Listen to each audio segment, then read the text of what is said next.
আমি জুনিয়র মিশা বলছি, যদি আমি কোনো মেয়েকে নির্যাতন করি, হয় থাকবে সে হাসপাতালে, আর না হলে থাকবে মর্গে।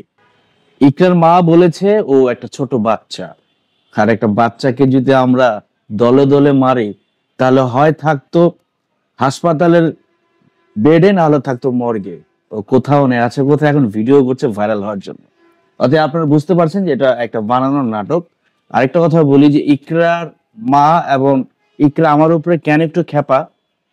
ইকরা কিন্তু যেতে চায়নি ইকরার মার সাথে, যেতে চায়নি, বারবার বলছে আমি আমার মার সাথে যাব না, কোনোদিনও যাব না, ভাইয়া আমার পাঠায়েন না।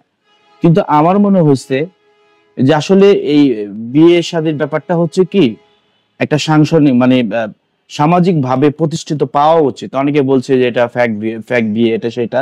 সেই কারণে আমি কিন্তু ইকরার মাকে ফোন দিয়ে এনে, কখনো ইকরার মা কিন্তু ওই যে পুলিশ টুলিশ বলেন, পুলিশ কিন্তু আমি কিন্তু প্রথম যখন ইকরা এসেছে আমরা কিন্তু পুলিশ আনেছি। আমাদের এই কেরানীগঞ্জ দক্ষিণ কেরানীগঞ্জ থানার বর্তমানে রানিং যিনি এসআই রয়েছে কামরুল ভাইকে আনাইছি, ওনার সামনে জিজ্ঞাসা করছি, ইকরা তুমি কি স্বেচ্ছায় এসেছো নাকি সাকিব তোমাকে জোর করে এনেছে? ইকরা বলেছে পুলিশের কাছে, আমি ইচ্ছা করে এসেছি, আমাকে সাকিব জোর করে নেয়, আর আমি যাব না। আর যদি আমাকে আপনারা তাড়িয়ে দেন তাহলে আমার যেখানে দুই চোখ যায় সেখানে চলে যাব।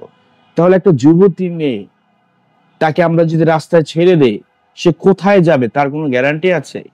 আমরা ইকরার মাকে বলছি, আপনি আসলে ভালো মানুষ না, আপনার সাথে ভালো ব্যবহারটাই করা আমাদের ঠিক হয় নাই। আপনি কেরানীগঞ্জে এসেছেন, আপনাকে সেই ভিডিওগুলো অনেক মানুষ দেখছে, কোটি কোটি মানুষ, প্রায় 8 মিলিয়নেরও বেশি মানুষ দেখছে যে আপনাকে সুন্দরভাবে আমরা তুলে দিচ্ছি, আপনার হাতে দিচ্ছি। তো আমরা চাইছিলাম যে, আপনি বলছেন যে সামাজিক ভাবে জুনিয়র সাকিবের মা যাবে, আপনি আসবেন, একটা পারিবারিক ভাবে একটা আনুষ্ঠানিক করে আমরা তুলে আনবো। কিন্তু এটা উল্টো হয়ে গেছে। আমার মনে হয় যে যেটা করছে সেটা আমাদের জন্য ভালো হয়েছে, না হলে আপনাদের এই যে ভাইরাল হওয়ার যে নেশাটা, সেটা পাবলিক জানতো না। তো আপনারা যদি ভালো হতেন, ইকরার মাকেই বলছে, আপনি যদি ভালো হতেন তাহলে আপনার মেয়েকে অক্ষম অবস্থায় পেয়েছেন, মানে কোনো শারীরিক সমস্যা নেই, একেবারে ভালো একটা মেয়েকে পেয়েছেন, তাকে নিয়ে ঘরে চুপচাপ থাকতেন। সেটাই কিন্তু বলে গেছেন যে আমাদের ভিডিও যেগুলো করছে বাবা তোমরা ছাইরো না, কারণ আমাদের মান সম্মান আছে। কিন্তু পরের দিনে আপনারা সোশ্যাল মিডিয়ায় এসে পুরা ছড়াই দিলে, মেকআপ টেকআপ মাইরা, চুল স্টাইল কইরা। তো পরের দিনে একটা মেয়ে যে শারীরিক ভাবে মানসিক ভাবে নির্যাতিত হয়, সে কিভাবে নায়িকা সেজে শত শত সাংবাদিকের সামনে সে ইন্টারভিউ দিচ্ছে, কোথায় আপনাদের মনে হয়েছে সে নির্যাতিত হয়েছে? আমি জুনিয়র মিশা বলছি, যদি আমি কোনো মেয়েকে নির্যাতন করি, হয় থাকবে সে হাসপাতালে, আর না হলে থাকবে মর্গে।